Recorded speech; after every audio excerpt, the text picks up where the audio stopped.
Hello అండి. Welcome to my YouTube channel Hasni's good thoughts అండి. ఇది సోమవారం నైట్ చేసిన వీడియో అనమాట. మా హస్బెండ్ నేను అడిగాను, ఏవండి షవర్మా తినాలనుంది అని చెప్పని అడిగాను. మా హస్బెండ్ అన్నారు, "ఇప్పుడు చికెన్ షవర్మా ఏం తింటావే బోరింగ్‌గా, నీకోసం మ్యాక్రోల్ ఫిష్ షవర్మా తయారు చేస్తానని" చెప్పన్నారు. మ్యాక్రోల్ ఫిష్ అంటే అదేనండి కానాగంత చేపలనమాట. నాకు చాలా ఇష్టమండి కానాగంత చేపలంటే. సో, ఒమేగా ఫ్యాటీ 3 యాసిడ్స్ కూడా ఎక్కువుంటాయి కదా అందులో. సో, ఒక 3 ఫిషెస్ తీసుకొని ఫ్రై చేసేసి మధ్యలో సింగిల్ బోన్ ఉంటది కదండీ! అది తీసేసి నేను మా హస్బెండ్‌కి ఆ మ్యాక్రాల్ ఫిష్ పీసెస్ ఇచ్చాననమాట. ఇప్పుడు వాటిలతో షవర్మా తయారు చేస్తున్నారు మా హస్బెండ్. ఫస్ట్ కింద సిల్వర్ ఫాయిల్ తీసుకున్నారు. దాని మీద ఒక చపాతీ పెట్టారు. దాని మీద టాపింగ్‌కి వెజ్ మయోనైస్ ఏసి అప్లై చేస్తున్నారనమాట. మయోనైస్ అనేది ఎక్స్‌పైరీ డేట్ చూసుకొని తీసుకోవాలండి. చాలా ప్రమాదం మాట. సో, మనం తీసుకునేటప్పుడు ఒక మంచి బ్రాండ్ చూసుకొని కొనుక్కోవాలి. డేట్ అనేది చెక్ చేసుకొని. ఏదైనా హోమ్ మేడే కదండీ బయట తినేదానికన్నా. సో, అందుకనని ఇంట్లో ఎక్కువ ప్రిఫర్ చేస్తామనమాట మేము హోమ్ మేడ్ ఫుడ్‌కి.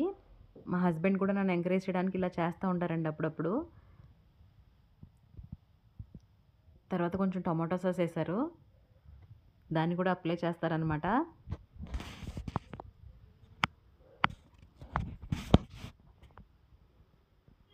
తర్వాత కొన్ని కీరా పీసెస్, కొన్ని టమాటో పీసెస్ ఏసారండి. మీకు నచ్చితే క్యారెట్, క్యాప్సికమ్, క్యాబేజ్ పీసెస్ కూడా వేసుకోవచ్చు మీ ఇష్టాన్ని బట్టి. మాకు కీరా, టమాటో పీసెసే నచ్చుతాయన్నమాట, ఆనియన్ పీసెస్.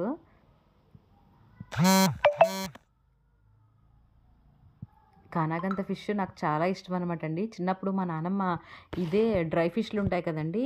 ఆ ఫిష్‌ని నిప్పుల మీద కాల్చేసి తీసుకొచ్చేదనమాట మా నానమ్మ. అది పప్పులో గాని, పప్పుచారులో గాని నంచుకొని తింటే అదిరిపోయేది టేస్ట్ అసలు.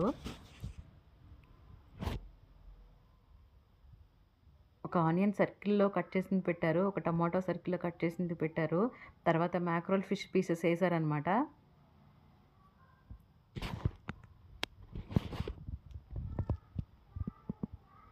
టేస్ట్ అయితే అదిరిపోయిందండి. ఒక్కొక్కళ్ళం 3 షవర్మాలు తిన్నామనమాట. మ్యాక్రోల్ ఫిష్ షవర్మాలనమాట. టేస్ట్ అదిరిపోయిందనమాట. Anyway thank you so much my dear husband. నా వీడియో కనుక మీకు నచ్చినట్లయితే ప్లీజ్ లైక్ అండ్ సబ్స్క్రైబ్ అండి. మీరు కూడా ఇంట్లోనే ట్రై చేయండి ఇట్లాగా.